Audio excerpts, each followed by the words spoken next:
नमस्कार. Purple hat प्रस्तुत mega star engineers ही podcast series आपण चालू केलेली आहे आणि त्याच्यामध्ये आपण वेगवेगळ्या मान्यवरांना बोलावून त्यांचा अनुभव, त्यांचा जीवन प्रवास हा ऐकत असतो आणि त्यातनं आपण प्रेरणा घेत असतो. परंतु आजचा पॉडकास्टचा भाग हा जरा आगळा वेगळा आहे. कारण मेगा स्टार्स इंजिनियर्स आपण म्हणतो आणि अशी व्यक्ती आपण आपल्या पॉडकास्टमध्ये बोलवतो. परंतु आजची सन्माननीय व्यक्ती आपण जी बोलवलेली आहे, तर ही पॉडकास्ट सिरीजला किंवा आपली मेगा स्टार्स इंजिनियर्सला जरा एक आगळं वेगळं रूप देणार आहे. कारण समोर बसलेली जी व्यक्ती आहे ती म्हणजे मेगास्टार इंजिनियर घडविणारी जी फॅक्टरी असते, तर त्या फॅक्टरीतनं अनेक मेगास्टार्स घडत असतात. आणि असंच एक व्यक्तिमत्व आज आपल्याला लाभलेलं आहे आणि ते म्हणजे सन्माननीय प्राचार्य डॉक्टर M.A. व्यंकटेश सरांबद्दल जितकं बोलू तेवढं कमीच आहे. कारण सरांचं व्यक्तिमत्व बघता आणि त्यांचा अनुभव बघता आपल्याला कळतं की अतिशय प्रगल्भ असं व्यक्तिमत्व आज आपल्याला लाभलेलं आहे. सर सध्या अमृतवाहिनी इंजिनिअरिंग कॉलेज येथे प्राचार्य म्हणून कार्यरत आहेत.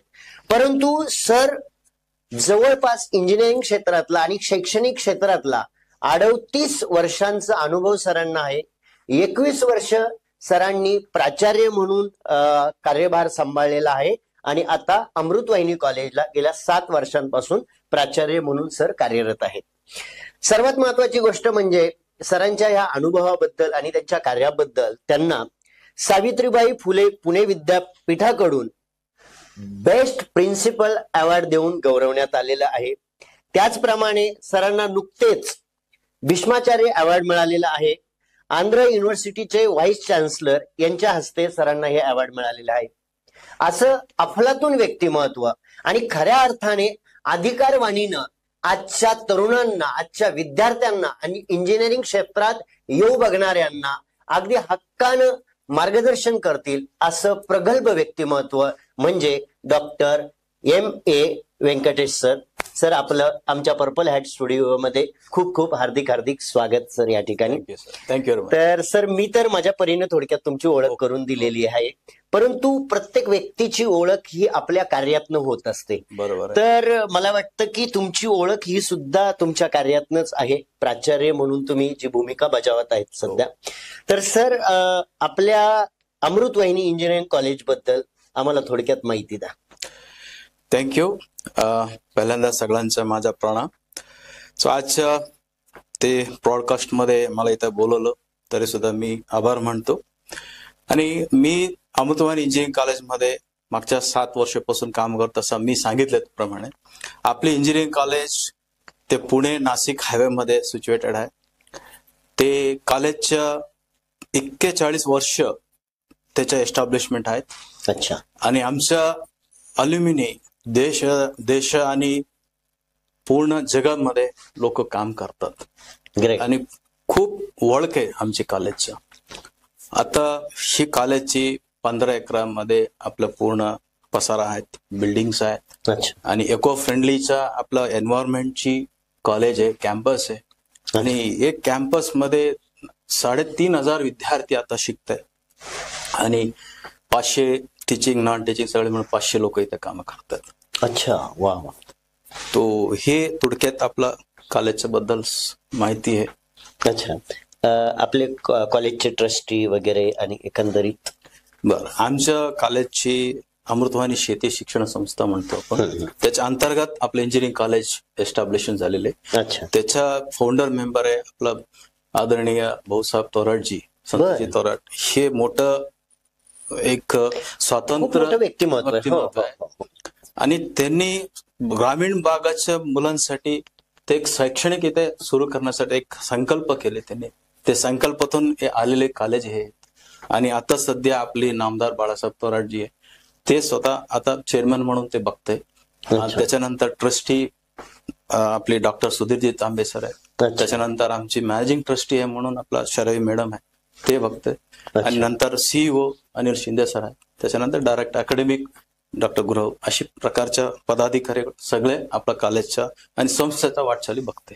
अच्छा. म्हणजे खूप चांगला वारसा आहे म्हणजे या शैक्षणिक संस्थेवर, कॉलेजवरती जी बॉडी आहे, जे संचालक आहेत, त्यांना सुद्धा एक खूप चांगला वारसा आहे आणि अशा एका शैक्षणिक संस्थेत आपण काम करताय. नक्कीच आमच्या दर्शकांना तुमचे हे अनुभव आणि तुमचं मार्गदर्शन ऐकायला सर आवडेल.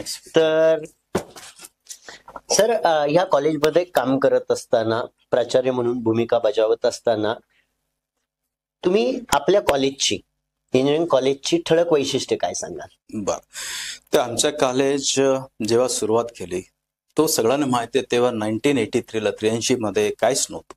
अशी कॉलेज ग्रामीण भागात उभं राहिलं. आता जगामध्ये चांगल्या पद्धतीने नाव आहेत, राज्यामध्ये आहेत, देशामध्ये पण आहेत. ते कॉलेज 4दा NBA अक्रेडिटेशन म्हणतो AICTE कडून. अच्छा. तो पहिला फर्स्ट रुरल कॉलेज होतो NBA अक्रेडिटेशन घेताना. अशी कॉलेज परंपरा कंटिन्यू करताना आता 4दा आपली झाली.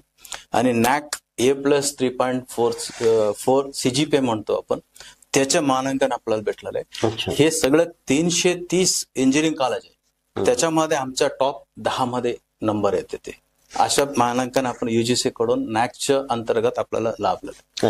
आणि त्याच्यासोबत आपली कॉलेज बेस्ट इंजिनिअरिंग कॉलेज म्हणून सावित्रीबाई फुले विद्यापीठ कडून आपल्याला लाभलेलं आहे. Great great.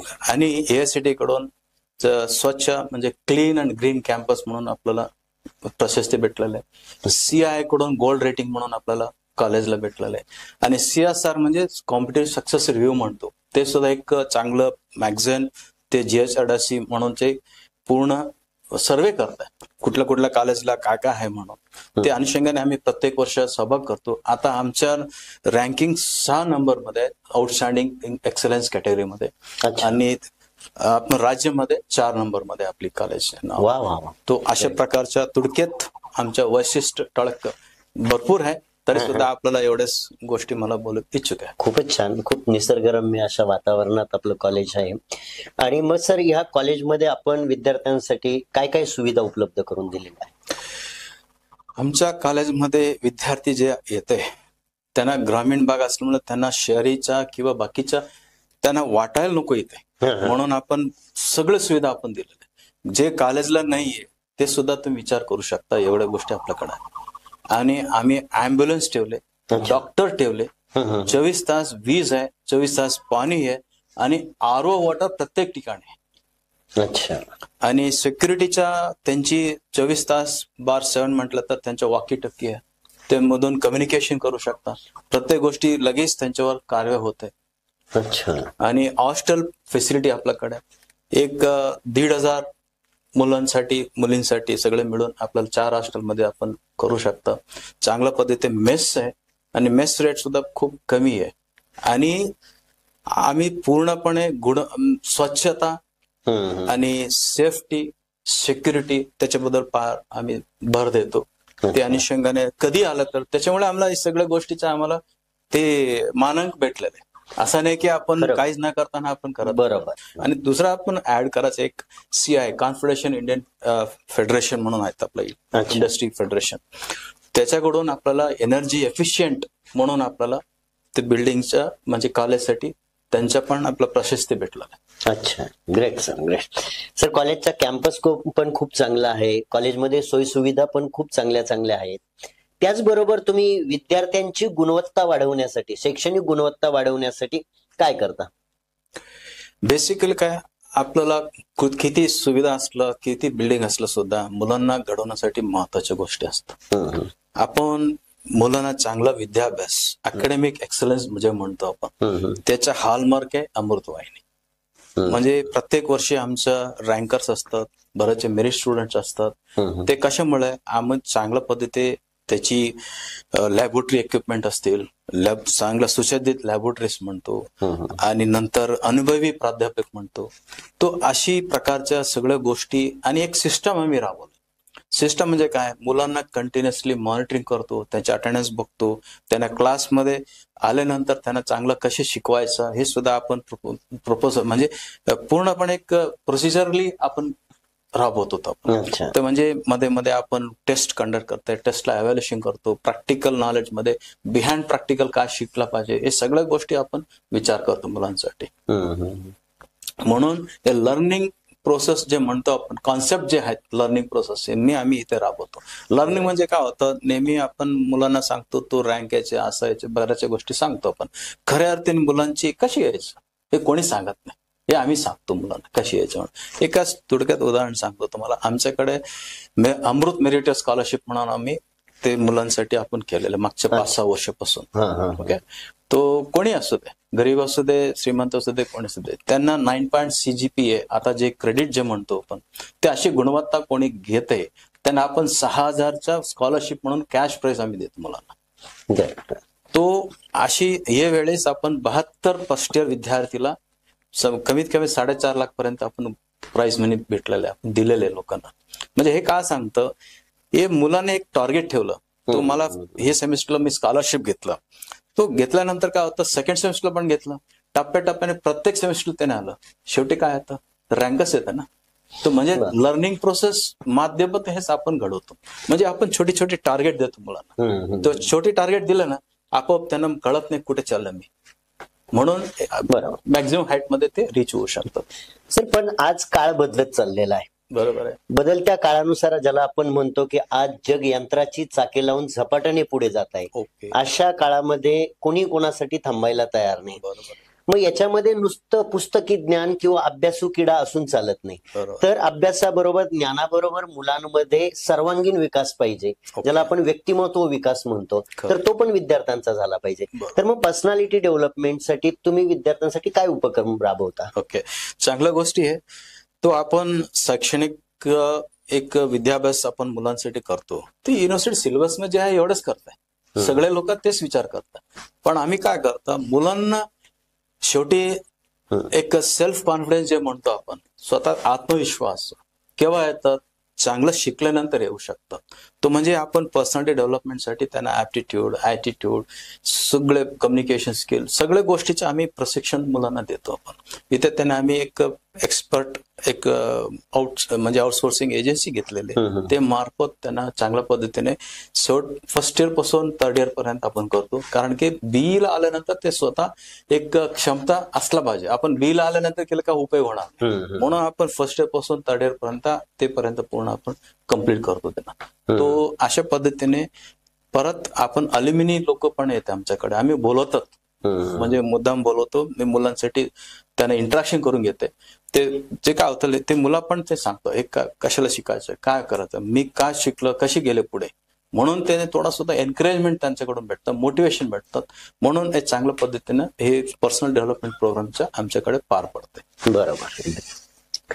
सर, काय असतं की प्रत्येक आई वडिलांचं एक स्वप्न असतं की आपल्या मुलाने इंजिनिअरिंग केल्यानंतर त्याला पटकन कुठेतरी जॉब मिळावा, किंवा कॉलेज चालू असतानाच जर त्याला कॉलेजच्या वतीनेच काही प्लेसमेंट मिळाली तर खूप चांगलं करिअर होऊ शकतं. तर अशा प्रत्येक आई वडिलांच्या अपेक्षा असतात आणि त्या साहजिकच आहेत. तर मग आपण या विद्यार्थ्यांसाठी, जे पासआउट होणारे विद्यार्थी आहेत, यांच्यासाठी प्लेसमेंट कशी उपलब्ध करून देतो? बरोबर आहे. आता आजच्या काळामध्ये काय, सगळ्यांना माझा जॉब भेटला, नोकरी पाहिजे, ते हे डोक्यात घेऊनच येते लोक. म्हणजे काय कोणी विचार करत नाही मी किती पात्रता आहे, तरी सुद्धा ते म्हणतं मला जॉब भेटला पाहिजे म्हणून. तो जॉबसाठी आम्ही मुलांना वेगळे वेगळे लाईव्ह प्रॅक्टिकल्स म्हटलं तर आजचं टेक्नॉलॉजी काय चाललं त्याच्या डोमेन एक्सपर्टायझी सुद्धा आपण मुलांना ट्रेनिंग करून घेतो. ते महत्वाच्या गोष्टी आहेत. कारण की मी जे मुलांनी जे टेक्निकल ट्रेनिंग घेतलं ते कुठेतरी ते लागलं पाहिजे, कुठेतरी ते अप्लिकेशन मध्ये यायला पाहिजे. तो अशा पद्धतीने आम्ही एरियाज आपण आयडेंटिफाय करतो, त्यांना एक ट्रेनिंग देतो. आणि दुसरा, आता मागच्या 4-5 वर्षापासून आमच्या इतके प्लेसमेंट होते, ते प्लेसमेंटसाठी आमचं कॉलेज ओळखून जातं. हे वर्ष 716 विद्यार्थी प्लेसमेंट झाले, म्हणजे 716 विद्यार्थ्यांना प्लेसमेंट मिळाली 23-24 ची. किती पैकी?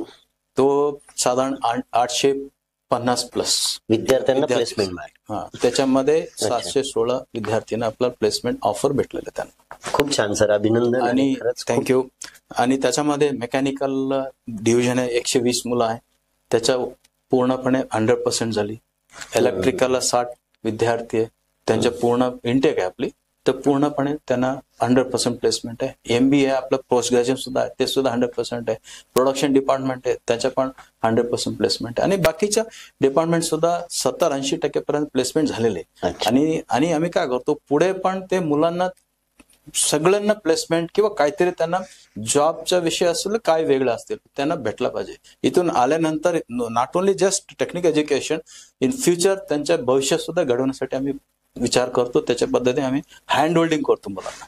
आणि त्याच्यापेक्षा अगोदर मला हे सांगायचं, तो आमचं जे इन्फ्रास्ट्रक्चर आपण उभे केले, जे at par with the industry, जे आमच्या GD रूम असतील किंवा इंटरव्ह्यू रूम असतील, सगळ्या गोष्टी उत्कृष्ट आहेत. जे इंडस्ट्री आमच्याकडे येते ते बघायला, ते they will be very surprise to see in a remote place, in remote नाही तर rural, so such a kind of environment they never scene.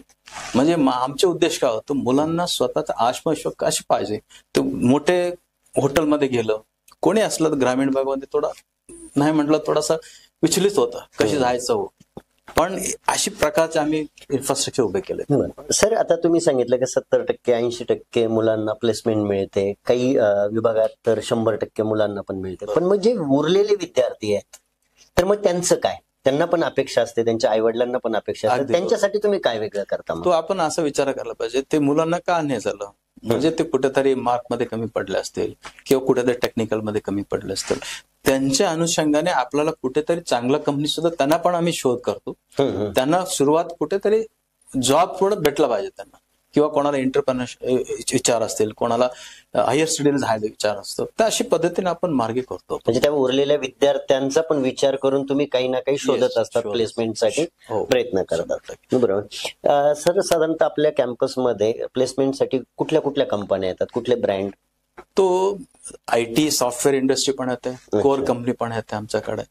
तो नॉर्मली आपला सॉफ्टवेअर कंपनी म्हटलं तर तुमचे इन्फोसिस येतील किंवा कॅपजेमिनी, कॉग्निझंट, TCS, सो असं बरेचसे कंपनी, विप्रो, सगळे येते कंपनी आमच्याकडे. प्लस कोर कंपनी म्हटलं तर तुमच्या महिंद्रा असतील, बॉश कंपनी असतील, KSB पंप्स असतील, असं बरेचसे कंपनी आमच्याकडे दोन्ही साठी येते.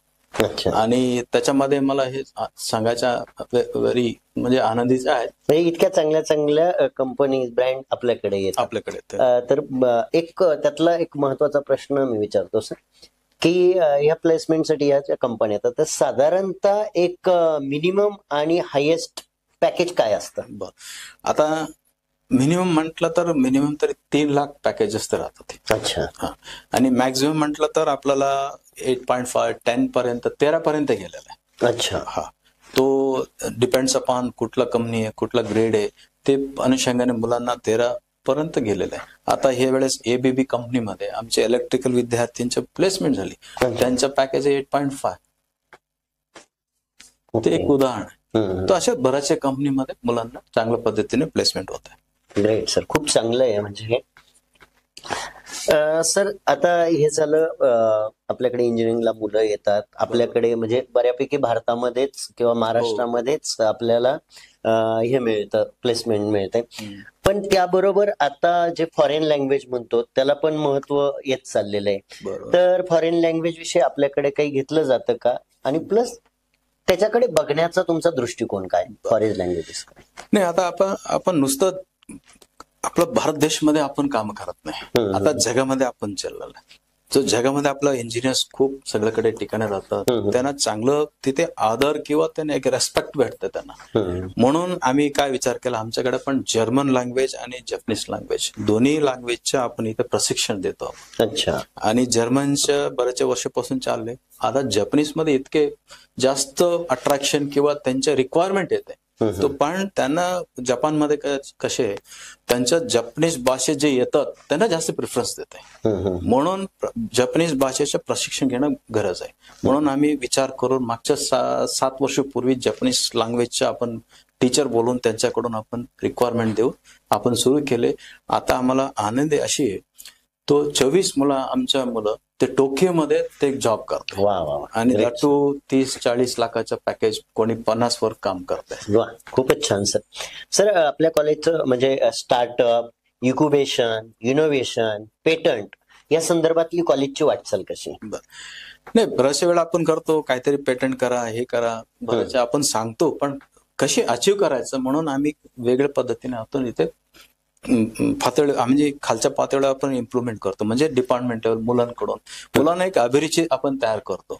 म्हणजे फायनल प्रोजेक्ट ते करताना ते चांगल्या पद्धतीने करावं म्हणून इंडस्ट्री अल्युमिनी जे आमचे अल्युमिनी इंडस्ट्री नेटवर्किंग खूप स्ट्रॉंग आहे. आमच्याकडे अल्मशीन पोर्टल म्हणून आहे, त्याच्यामध्ये एक साधारण 7-8 प्लस पर्यंत मुलं जोडलेले आहे. आमच्या कॉलेजमध्ये ऑलमोस्ट 13-14 पर्यंत मुलं 14,000च्या मुलांची संख्या पासआउट झालेले आहे. आणि त्यांच्या मार्फत आम्ही बोलवतो, इथे 15-20 वर्षाचे अनुभव असतील त्यांना, ते येऊन आपल्या मुलांना लाईव्ह प्रोजेक्ट बद्दल त्यांची मार्गदर्शन करतात आणि ते कमी असलं तर त्यांच्या करेक्शन करतात. ते पद्धतीने मुलांनी तयार करतात. त्याच्यानंतर प्रोजेक्ट त्यांची संपल्यानंतर सुद्धा आम्ही एव्हॅल्युएशनला बोलून घेतो. एव्हॅल्युएशन बोलून घेतल्यानंतर त्यांना पण एक प्राइज बक्षीस सुद्धा ठेवतो. कॉलेज लेवल एक्झिबिशन करताय, त्याच्यामध्ये चांगलं प्राइजेस 1, 2, 3 आपण निवडून करतो, कॅश प्राइज देतो. आणि जे आता हे वेळेस आम्ही जे केलंय तो 33 मुलांचा प्रोजेक्ट होतो. आणि त्यानंतर आम्ही रिसर्च आणि अकॅडमिक मधून जे लोक आहेत त्यांना बोलवतो, आपण सिनियर प्रोफेसर जे म्हणतो ते बोलून त्यांच्याकडे एव्हॅल्युएशन करतो. आणि नंतर पेटंटसाठी आम्ही अप्लाय करतो. म्हणजे पेटंट लोकांना आम्ही जोडलेले आणि पेटंट मधून 19 पेटंटच्या त्याच्या सिलेक्शन केले त्यांनी. आता पुढे हे लोकांच्या प्रॉडक्ट डेव्हलपमेंट असतील किंवा आपण अजूनही सपोर्ट काय सिस्टम करू शकता कॉलेजमध्ये, हे असे आम्ही एक सेपरेट विभाग केले त्याच्यामध्ये. आणि मुलांना आपण हँड होल्डिंग करून त्यांचे पेटंट आणि प्रॉडक्ट डेव्हलपमेंट सुद्धा आपण करायला सपोर्ट करतो. खूपच छान सर. जे वीक लर्नर स्टुडंट असतात यांच्यासाठी आपण काही काउन्सिलिंग वगैरे करतो का, किंवा त्यांच्यासाठी काय प्रयत्न करतो? बरोबर आहे, तो चांगला विचार आहे. कारण काही सगळे मुलं इंजिनिअरिंग तरी घेते, पालक सांगतात तुम्ही घ्या, किंवा कोणाला बघून मला पण इंजिनिअर व्हायचे म्हणून सांगतं. पण खऱ्या अर्थाने इंजिनिअरिंगच्या आल्यानंतर ठीक आहे, इथे हार्डवर्क केले कोणी पुढे जाऊ शकतं. म्हणून त्याच्यासाठी आपण काय करतो, एक ट्युटर्स म्हणून आपल्याला सगळं शिक्षण राहतं, म्हणजे शिक्षक राहतात, त्यांच्या मार्फत त्यांना मार्गदर्शन करताय. त्यांना कुठे कमी पडतं आम्ही चेक करतो.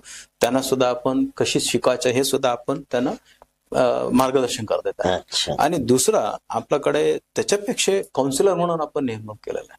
काउन्सिलर सायकोलॉजिस्ट आहे, ते सायकोलॉजी ते प्रशिक्षण घेतलेले टीचर आहे, ते आपण डॉक्टर म्हणून काय हरकत नाही. त्यांच्या मार्फत सुद्धा मार्गदर्शन भेटतं. काय फॅमिली बॅकग्राऊंड असतील, काय वेगळ्या गोष्टी ते मुलांनी डिस्टर्ब झाले असतील, त्यांना सुद्धा आपण चांगलं काउन्सिल करून त्यांना पण पुढे आणण्याचा प्रयत्न करतो. त्याच्यापेक्षा मोर इम्पॉर्टंट कुठल्याही कॉलेजला नाही असं मला म्हणायला काय हरकत नाही. आम्ही अल्युमिनी कनेक्ट म्हणून केलेलं आहे. प्रत्येक विद्यार्थ्याला एक अल्युमिनी आम्ही जोडलेलं आहे. ते मुलं त्यांचे अनुभव सांगतात. ट्युटरच्या पेक्षा अल्युमिनी बडी स्कीम म्हणून एक आपलं वेगळे आपण ते राबवतो. आणि त्याच्यामध्ये मोठा भाऊ किंवा मोठं बहीणसारखे तो आपला विद्यार्थीला ज्युनियर असतं, त्यांना काही माहित नसतं, स्वतःचा अनुभव शेअर करतं. शेअर केल्यानंतर काय वाटतं, त्यांना पण वाटतंय अरे हे केलं म्हटलं मी पण करू शकतो. अशा प्रकारचा एक नवीन प्रकल्प आम्ही मागच्या 4-5 वर्षापासून आम्ही करतो. आणि बऱ्याच मुलांना फायदा पण झाले त्याच्यामध्ये, आणि त्यांना स्वतः विश्वास येते अरे मी पण इंजिनिअरिंग करू शकतो. दिस इज आपला काय म्हणतो आपण USP म्हटलं काय. बरोबर सर. शिक्षणाबरोबर आपलं करिअर करता करता आपली सामाजिक बांधिलकी पण असते, समाजाबद्दल आपण काहीतरी देणं लागतो. या भावनेने आपण विद्यार्थ्यांमध्ये सामाजिक मूल्ये कशी रुजवता? नाही, चांगल्या गोष्टी, नुसतं टेक्निकल पण गरज नाही, नुसतं टेक्निकल बरोबर सुद्धा आपण बरेचसे सामाजिकसाठी आपण कशी जगलं पाहिजे हे सुद्धा महत्वाचं आहे. त्यासाठी आमच्याकडे नॅशनल सर्व्हिस स्कीम म्हणून एक 2 युनिटच्या 100च्या 200 विद्यार्थी आहे. त्यांच्या मार्फत सामाजिक कार्यक्रम आम्ही राबवतो. मूकबधीर शाळांकडे जातं, मुलांना ते बघतंय, त्यांना काहीतरी सेवा करताय आणि प्लांटेशन करताय. ग्रीन प्लांटेशन म्हणजे नेचरच्या बरोबर जोडतंय, म्हणजे नेचर सुद्धा आपल्याला गरज आहे. आणि नंतर ब्लड डोनेशनचा आपण आयोजन करतो. तर ब्लड देताना सुद्धा कोणाच्या आपण देण्यासारखी एक भावना येते. ब्लड सुद्धा एक महत्वाच्या गोष्टी असतात. आणि आम्ही मुलांना सुद्धा हे चांगल्या प्रकारचं इथे चांगलं गुण मूल्य घेऊन जायचं म्हणून आम्ही नेहमीचे प्रयत्न करतो. आमच्याकडे मेधा पण एक मोठा कार्यक्रम असतात आणि त्याच्यामध्ये कोऑर्डिनेशन, लिडरशिप सगळ्या गोष्टी शिकायला पण भेटतात. वा, ग्रेट सर. सर आता तुमच्याकडे बघता 38 वर्षांचा शैक्षणिक क्षेत्रातला तुमचा अनुभव आहे आणि ह्यामध्ये अनेक गोष्टी तुम्ही अनुभवलेल्या आहे, बघितलेल्या आहे. शैक्षणिक क्षेत्रात वेगवेगळे तुम्ही उपक्रम राबवलेले आहे.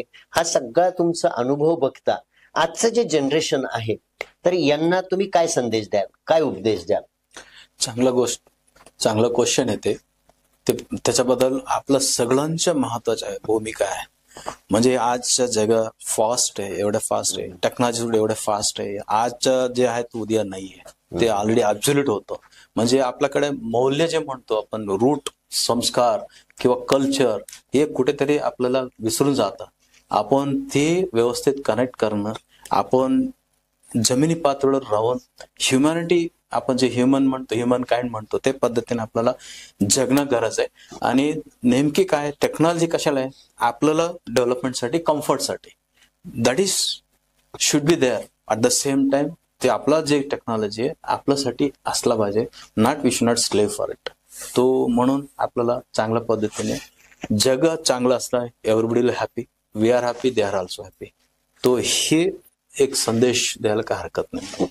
सर, आता ही सगळी मुलाखत ऐकल्यानंतर आणि एकंदर आजपर्यंत मी अमृतवाहिनी इंजिनिअरिंग कॉलेज बद्दल खूप काही ऐकून होतो, बघितलेलं होतं. परंतु आज तुमच्याकडनं डिटेलमध्ये ऐकल्यानंतर माझा अगदी ठाम विश्वास झालेला आहे की महाराष्ट्रातले जे उत्तम कॉलेज आहेत, इंजिनिअरिंगचे कॉलेज, त्यातलं अमृतवाहिनी संगमनेरचं हे सर्वोत्कृष्ट कॉलेज आहे. आणि हे मी सगळं अनुभवल्यानंतर मला खूप छान वाटलं. आणि खऱ्या अर्थाने आपल्या कॉलेजमध्ये विद्यार्थी आल्यानंतर त्याचा सर्वांगीण विकास होतो. त्याचबरोबर त्याला करिअरच्या दृष्टीने पण खूप चांगलं मार्गदर्शन मिळतं. नुसतं मार्गदर्शनच नाही तर कॉलेजचा खूप चांगल्या पद्धतीने सपोर्ट पण मिळतो. तर असं खूप कमी उदाहरणं करतात, परंतु अमृतवाहिनी इंजिनिअरिंग कॉलेजमध्ये हे सगळं बघायला मिळतं. म्हणून जे दर्शक आहेत किंवा जे एपिसोड बघतायत त्या विद्यार्थ्यांना किंवा ज्यांना इंजिनिअरिंग मध्ये यायचंय त्यांच्यासाठी मी अगदी खात्रीने सांगू शकतो की अमृतवाहिनी इंजिनिअरिंग कॉलेजमध्ये तुम्ही नक्की प्रवेश घ्या. त्या अगोदर तुम्ही प्रत्यक्ष कॉलेजला भेट द्या किंवा डिस्क्रिप्शन मध्ये खाली नंबर देतोय, त्या नंबरवर तुम्ही कॉन्टॅक्ट करा, सविस्तर माहिती जाणून घ्या आणि तुम्हाला शक्य झालं तर नक्की कॉलेजचा कॅम्पस बघून घ्या आणि मगच निर्णय घ्या. परंतु तुम्हाला इंजिनिअरिंग करण्यासाठी अमृतवाहिनी इंजिनिअरिंग कॉलेज हा एक सर्वोत्तम पर्याय आहे, हे आज मी खात्रीने सांगू शकतो. आणि नक्की याचा लाभ तुम्ही घेणार आणि घ्यायलाच पाहिजे. सर, आज तुम्ही आमच्या विनंतीला मान देऊन आमच्या पर्पल हॅट स्टुडिओमध्ये आलात आणि मनमोकळ्या तुम्ही गप्पा मारल्या, शिवाय आपल्या कॉलेजबद्दल आम्हाला सर्व जानकारी दिली. त्याबद्दल पर्पल हॅटच्या वतीने मी मनपूर्वक तुमचे आभार मानतो. आणि असंच मार्गदर्शन यापुढे आमच्या दर्शकांना तुम्ही करत राहाल अशी अपेक्षा व्यक्त करतो. धन्यवाद सर. नक्कीच. Thank you very much.